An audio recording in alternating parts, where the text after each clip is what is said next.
Good morning, friends. Happy holidays, happy Vlogmas. It is early on a Monday morning and I'm going to be making apple pie because a couple reasons. I took the apple pie filling out on Friday, but if you saw a couple videos ago, we bought a minivan on Friday, so my whole plans for Friday got redone. And my sisters are coming today for a couple days, so I thought that'd be a nice dessert to have, and it's a pie, so it's nice to share it with other people instead of really two adults. I don't know if Paul, my 21-month-year-old, has ever had apple pie. He likes pumpkin pie. But anyway, so this should come together really easy. I am using the apple pie filling from my freezer meal dessert video. I'll link that below. So this is ready to go. This is cooked and ready to go. I took it out of the freezer on Friday, so it's been hanging out for a little bit. It's fine. So we have the apple pie filling done. And I have from just other projects that I was doing, I have one Pillsbury pie crust in the pie tin ready to go. So all I'm gonna do, and you can do a regular pie crust on top if you want to, but we're an apple crumb family. So I have a recipe from my Betty Crocker cookbook, I'll leave below. It's 1 cup of flour, a half a cup of brown sugar, a half a cup or 1 stick of butter, and some cinnamon. And in the recipe it says to use cold butter and cut it in. I don't, I melt it. Sometimes I throw some, maybe I'll do that. Sometimes I throw some oatmeal in there. Should we do that? Let's get creative. Maybe we'll do that. We'll put some oatmeal in there too. Make it almost like an apple crisp topping. It's delicious. I'm gonna throw this in the oven. The only thing I do special is I put it on the bottom rack of my oven on a cookie sheet in case it, you know, dribbles or whatever. I like to put it on the bottom to make sure that that bottom crust has a time to brown so it doesn't get all soggy and gross, because we are not pre-baking our pie crust. I hate doing that. I don't like extra steps if I don't have to do it. So that's what we're gonna do. So let me turn you around, turn my oven on because it's loud, and we'll get this apple pie going. Oh, before we start, can I give you a random Amaryllis update? Look at this guy. This is my Home Depot Amaryllis. It's so pretty. It has 4 blooms on it, and they're like, what would you call that? A really light red, and then the insides are white. Oh my God, they're just so beautiful. I love it.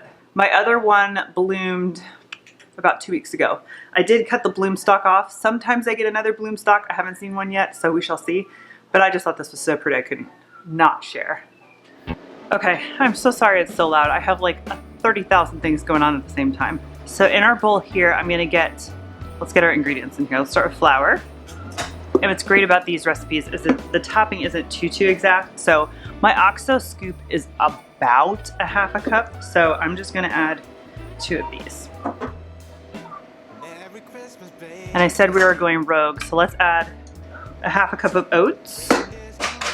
I do need a measuring cup for my brown sugar though. I'm definitely gonna have to make some more brown sugar soon. And a half a cup of this. Okay, so it doesn't even call for it in the recipe, but I'm going to add a teaspoon, very liberal teaspoon of cinnamon. I can't imagine not having cinnamon in the crumb topping. I said very liberal. You can add more if you want to. While I'm at it, I'm gonna add, let's say, this also is not in the recipe. I don't even know why I'm saying recipe anymore. A 1/4 teaspoon of salt. And like I said, the recipe in the book says a cup or 1 stick of cold butter, and you cut it into the dough, but I like to use melted butter. I just think it coats everything, and you don't get, like, how would I describe it? Pockets of like dry crumbs, if you know what I mean. Let me just work that brown sugar in just a little bit. All right, let's get you in, zoomed in, and I'm just gonna add that melted butter and give this a good mix. Okay, so that's done. Yum, I just had a little piece, so good. Let's get that out of the way. So here is our pie pan.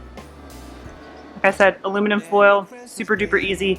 I hope all my pie filling fits in here. So here's our pie filling that we made in that video. Again, I'll link that below.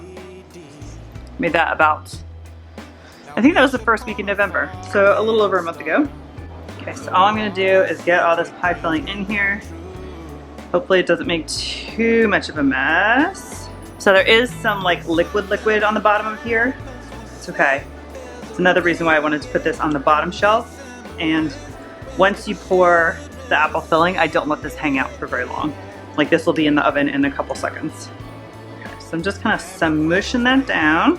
And then we just put our crumb topping on top. And anything that falls off, I'm putting it right back on. Actually, it's better to do this with my hands. And also the crumb topping has flour in it too, so it'll help absorb some of those juices that fall off. And just like with the apple crisp video, if you watch that, it's kind of mounded now and it bakes down a little bit. Boom, it's like apple pie in like 5 minutes. How delicious is that? Okay, let me get rid of this. So, let me see, what are my heating instructions? So I have my oven at 425 and I'm gonna pop this in for, it says, 35 to 40 minutes. I'll check it in 30, see how it's doing, and if it looks like it's browning too much, then I'll cover it with some foil.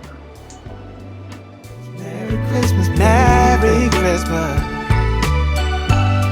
It's Merry Christmas, baby. Yeah. It's Merry Christmas, baby.